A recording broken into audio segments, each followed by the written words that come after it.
Hello. I want to have a quick conversation with you about being lost, feeling lost, being the lost generation, blah, blah, blah. Things of that nature. I want to talk about what it means to be young today. Now,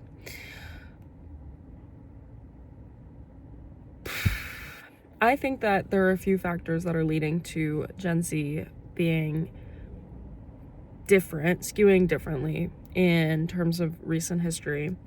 High unemployment rates plus high inflation rates plus everything is expensive plus an increasing movement towards the idea that we no longer have to take care of ourselves like survival wise, but are more supported to sort of question the systems and the structures that we've built around our society and just like being a person in general. And I think that plus the condition that is being young is functionally putting us into the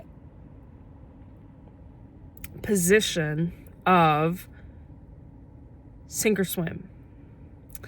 And I don't mean to say this to scare you. I don't mean to say this to make you feel like you're in the wrong place, because you need to understand that at every given time, you are always in the right place. You are exactly where you need to be. No ifs, ands, or buts, like period. But it can feel extremely debilitating, extremely bleak, scary, terrifying, whatever, to live in a world where you don't really think that you're being supported, because we as a Western society in America tend to disassociate ourselves from pillars of humanity. And I think pillars of humanity are like love, spirit, self, mind, whatever, body.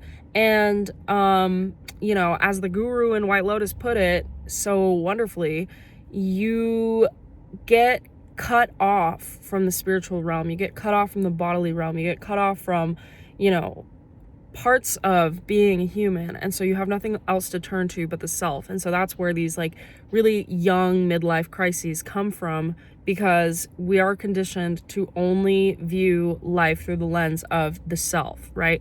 And the self can take you on a myriad of journeys, of pathways of fear, because you don't understand, or you don't have the perspective that is the holistic one, which is one that incorporates the spirit, that incorporates love, that incorporates service, community, like things like this. And so basically it's like cutting off your spiritual limbs, or cutting off your limbs in general, where you have nothing to turn to except for the self. And the self can be scary to navigate when you are a person growing up under all of the like things that I just talked about, the unemployment, the expensiveness, the blah, blah, blah. Because what we're being asked to do at this time is to question what's more important. Is it more important for us to, hold up the pillars of our society, this matrixal thinking that things need to be a certain way, that success looks like this, looks like having a lot of money, looks like, having a bunch of cars and a hot wife or whatever, you know what I mean? Having a family, and instead tune into your own internal desires and wants and, things of whatever, of that fulfill you, that will fulfill you, instead. And so what do you do when you get to the point where you yourself know deep in your heart or in your soul or in your ass or whatever you want to say, that you want to go down life in a certain path, but society or mom or dad or grandma or whatever is saying that that's not a good idea, or that's not how you get success, that's not how you make money, whatever, even if that thing is truly, wholly, solely fulfilling, right? So are you really lost? What is being lost? How can you find yourself? You are not a $10 bill or a quarter in the bottom of the couch, like in the crevices of the couch. Okay, you are not a passion, you are a passion project. You're not a project to be excavated. That's not true. You are a project to be excavated. But just as, okay, this is about to make like no sense, but just as an archaeologist is digging for fucking bones and shit and then finds like 3 different types of bones of different animals, this is so bad, in the place where they excavated stuff at, that too is true for you. Not everything that you find will be you forever, and not everything that you think when you get there and think as you get there is going to be you, you know? And this concept of you makes things hard to, you know, like, I feel like connect, you know, because if you're not just the self, then what exactly are you? This is reminding me of like multiple tangents that I want to go on right now, like about Severance, like the TV show, about how it's like, who are you? What defines the self? What defines what it means to be human? What defines what it means to be you? Or me? Is it your body? Is it your experiences? Is it the fact that you are awareness? Like, what is it? And genuinely, I think that that's up to you to figure out. Like, personally, a lot of things have happened in my past, and I talked about this in my last video. Like, I will not forget, lest I lose that memory, lest I lose that compass, that part of my internal clock, internal being, right? But that doesn't mean that all of the things that happened to me in my past are insignificant, but it also doesn't mean that they're like 100% the most important thing, because truly for me, what is 100% the most important thing is the fact that I'm aware, and that I'm learning, and that I'm growing, and that I'm changing, and that I am trying, even when it doesn't really seem like this is something that is good or is going to make me money or whatever, or is like the traditional things of success, you know what I mean? So like, for example, YouTube, like, I felt like Spirit was kind of guiding me towards YouTube for a long time. I think that when I was a kid, I was like interested in the fact that these people could film themselves and make money. I thought that it was interesting that we could connect to so many different people, that, like, you know, you can forge community online, like all of these things. And very recently I felt guided to get a TikTok, which I was really firmly against since like 2020, when I deleted it because I was like, China's collecting my information, you know, brain rot, like stuff like that. But in reality, it is not necessarily the app, it's not necessarily whatever, it's how we use it, it's how I approach it, it's who I am when I'm there. And for me right now, TikTok feels a little weird, and yes, I'm uploading 1 minute to 2 or 3 minute long videos because I have a hard time condensing my thought into 15 seconds, but it's still me showing up. It's still me trying. Currently in this moment, I have 5 subscribers, and I'm talking to you like I have 20,000. And like, even so, it's still important. Even so, I have been told directly to my text messages by my friend that he listens, watches, and appreciates what I have to put out. And that's enough for me right now. Like, point blank, so fucking seriously, so legit, is like, it doesn't have to be for other people. First of all, it doesn't have to be like important in the grand scheme of the world, because genuinely what I think is that the more that there are people like me that are talking to their phones and wanting to connect with people and wanting to create and forge community in such a low-key harrowing time, the more likely it is that I am and my generation is to build a future that we all like and want and appreciate and adore. And the thing is, with the whole idea of being lost, you can either be lost or choose to freaking find yourself. Because look, like, if you and I see, and all of the other people that watch this video or think these things see the world, the path that we're going down, and we decide to do nothing about it, not always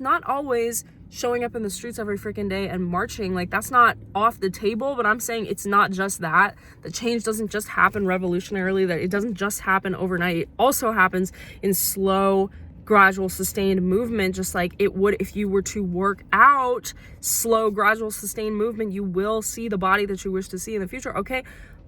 Just as that much is true, so is the decision to stay lost despite all of the signs that show you that you need to be moving forward in the right direction, that you need to be moving towards growth, that you need to be moving towards fear, that you need to be moving towards a life that you know that will fulfill you and sustain you and feel good and you love, but is terrifying and hard and friction and weird to get to. That no, it's not about like, Okay, I had a professor in college that told me that the concept, or we had a discussion about the concept of remembering and of forgetting, and whether which one is more important, or if, what they represent in the grand scheme of history. And the thing that we were talking about was concentration camps and the Holocaust and Nazi Germany. And the tea is that yes, history is doomed to repeat by the people who, whatever, don't remember or don't pay attention, or whatever. But when you forget, this is making me sad, when you forget all of the hardship that you went through as a child, when you forget that there are people in Congress that are actively attempting to change the way and gaslight you into thinking that life is gonna go a certain way, or that it was like the signal messages were a hoax, or misinformation or whatever. When you forget that atrocity happens and has happened in America, it has happened in your life, it has happened throughout history, when you forget, you do a disservice to the memory of remembrance, because it's not about living your entire life reminded every single day of the awful things that you went through. No, it is about living your life knowing that these things happen and allowing yourself to forget, allowing yourself to not have that on the top of your mind all of the time, but remembering when it's important, remembering when we as a country started stepping towards authoritarianism, remembering that this happens, remembering that it's possible for the opposite to happen, remembering that it's possible for everybody to be comfortable, that it's just some people who don't want us to be comfortable, okay? When you remember, you do a service to the memory of atrocity, to the memory of people who have faced worse outcomes than you and I ever have in our lives.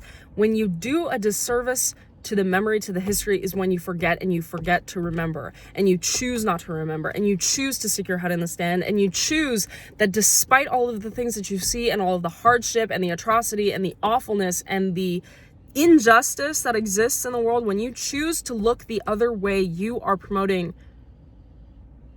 the agenda of the hateful, okay? And what I'm saying to you is that it is not your job. It is not your job. It's not your position. It's not your burden, whatever, to go out into the world, make change, and overextend yourself for it. No. It is not your job to do that. But what it is your job is to remember, is to do yourself the service, do yourself the honor, the mercy, whatever it is, to face yourself, face your past, and look it in the eye and move on with it despite that. And move in the right direction despite that. And love despite that. And choose harmony and peace and more and betterness for our future, betterness for our children, betterness for more generations to come, because the world will not stop churning out humans until we're all gone, okay, or we have an extinction event. But look, humans are extremely resilient, and we have been resilient for many thousands of years, and I am just urging you to recognize that this is not the end, and it is no excuse to lay down and play dead. It is no excuse.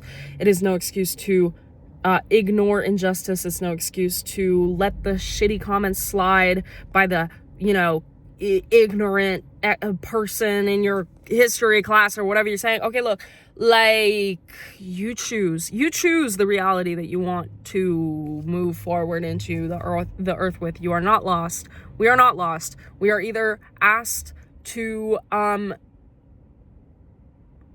sink or swim, okay? Sink, let them win. Sink, and for the rest of your days, know that there are things that you could have done, things that you should have said, blah, blah, blah, that you didn't.